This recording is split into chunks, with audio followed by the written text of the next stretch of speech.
Have you ever sat across from your grown child, maybe over a cup of tea, and heard them say something that made your heart sink, but you smiled anyway? You brushed it off because, well, they're your child. You've loved them since the day they were born. But deep inside, something felt wrong. This video isn't about blaming. It's about waking up to 7 silent phrases that might be signs it's time to protect your peace, even if that means walking away. This might be hard to hear, but it's something many seniors silently go through and never speak about. As we age, the love we have for our children doesn't fade. If anything, it grows deeper, quieter, more patient. We forgive easily. We overlook more. And we hold on to hope that the bond will always remain strong. But sometimes, that very love becomes a blindfold. Not every hurt comes from strangers. Sometimes, the deepest cuts come from the people we raised, the ones we sacrificed everything for. And they don't always come with shouting or anger. Sometimes, it's in quiet comments, careless phrases, or repeated patterns that slowly chip away at our dignity. You deserve love, not just loyalty. You deserve peace, not pressure. And sometimes, choosing to step back isn't about turning your back on your child, it's about turning back to yourself. Today, we'll gently uncover 7 phrases that might seem small on the surface, but if they keep showing up, they might be signs it's time to walk away, for your emotional safety. Not out of bitterness, but out of wisdom. I don't owe you anything when gratitude dies. Those 5 words can land like a stone in your chest. I don't owe you anything. Spoken casually, or sharply, as if everything you did, the sleepless nights, the sacrifices, the years of quiet giving, suddenly didn't matter. When a grown child says this, it reveals something far deeper than just frustration. It shows a detachment, a forgetting of history. A breaking of the invisible thread of gratitude that once tied your hearts together. This phrase often surfaces when they're feeling overwhelmed, ashamed, or trapped, but instead of owning their emotions, they deflect the blame onto you. And here's why it's dangerous. Because once gratitude dies, entitlement takes its place.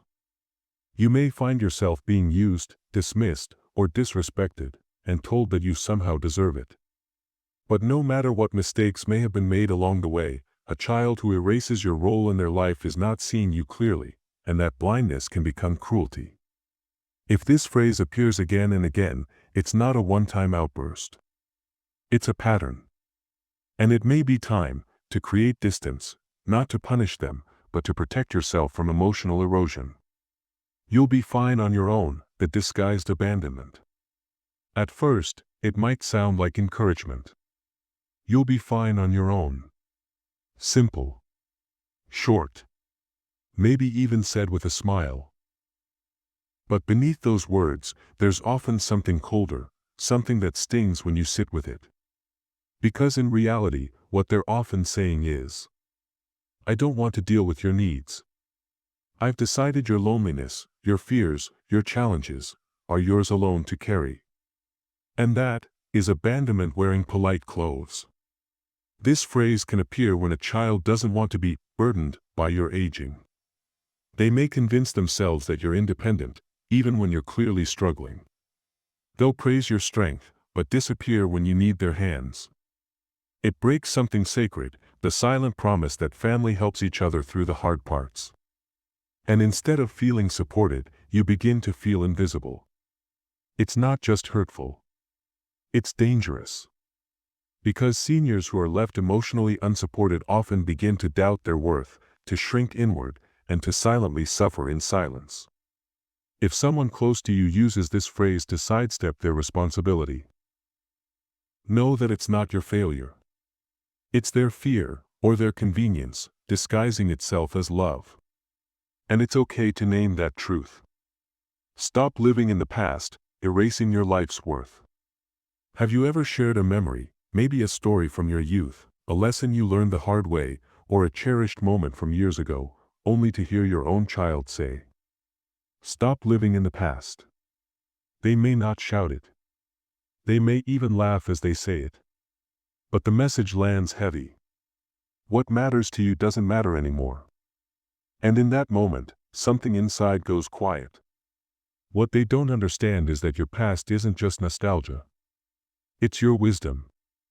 It's your lived truth. It's where your identity, your legacy, lives. To tell you to stop living in the past is to say, stop reminding me that you've lived more than I have. Stop being you. And that's not just dismissive. It's erasure. It sends a signal that your experiences are irrelevant, your stories are repetitive, and your insights are no longer welcome at the table. And slowly, a parent who was once a guide becomes a ghost. Present, but unheard. Loved, but not listened to. You start to feel invisible. But let's be clear, your stories still matter. Your memories carry value. And anyone who can't make space for your past may not be ready to respect your present. You don't need to shrink to fit their impatience. Because your voice, your history, and your heart, they all still deserve to be heard. Before we continue, let me ask you something from the heart. Have you ever heard one of these phrases from someone you love, and felt your chest tighten, just a little? Maybe you didn't say anything in the moment. Maybe you smiled and let it pass. But deep down, it hurt. If any of this feels familiar, even just a little, would you mind sharing your experience in the comments? Sometimes, just knowing we're not alone, is the start of healing. It's my life, not yours, the wall of separation. You raised them. Fed them when they were hungry. Held them when they cried. Cheered for them when the world didn't. And now, they say this. It's my life, not yours. At first glance, it sounds like independence. But when spoken with coldness or sharp edges, it becomes something else entirely. A wall. A rejection. A wound. It's not that seniors want to control their children's lives. It's that you've lived. You've seen what they haven't. Your advice comes not from ego, but from love. From scars they haven't earned yet.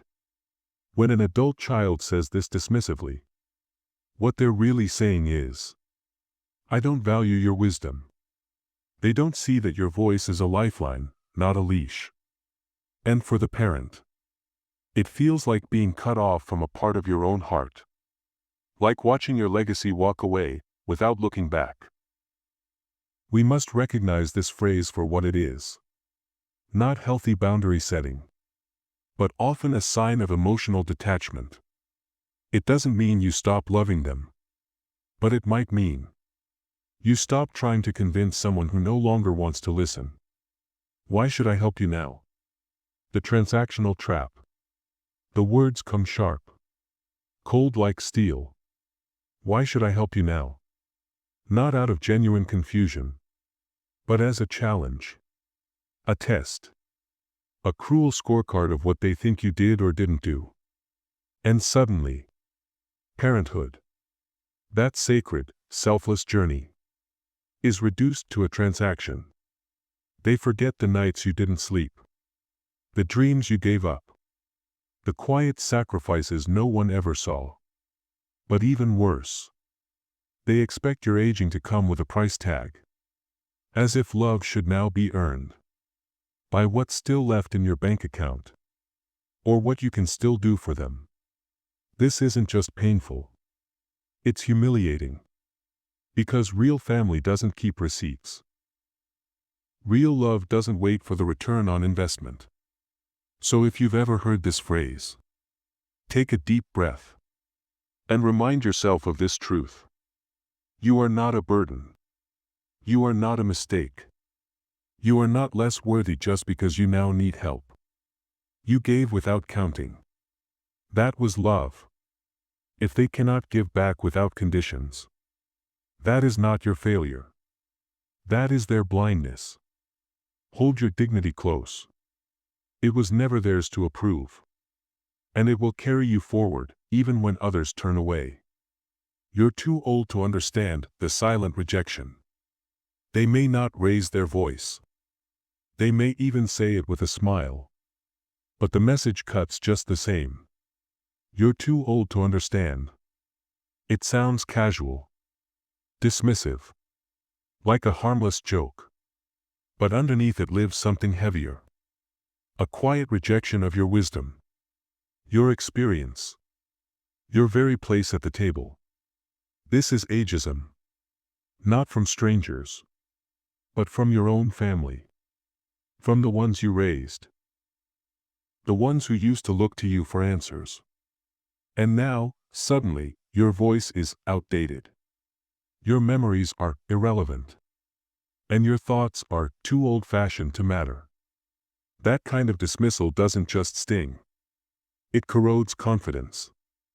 It makes you second-guess yourself. Retreat a little more each day. Until silence feels safer than speaking.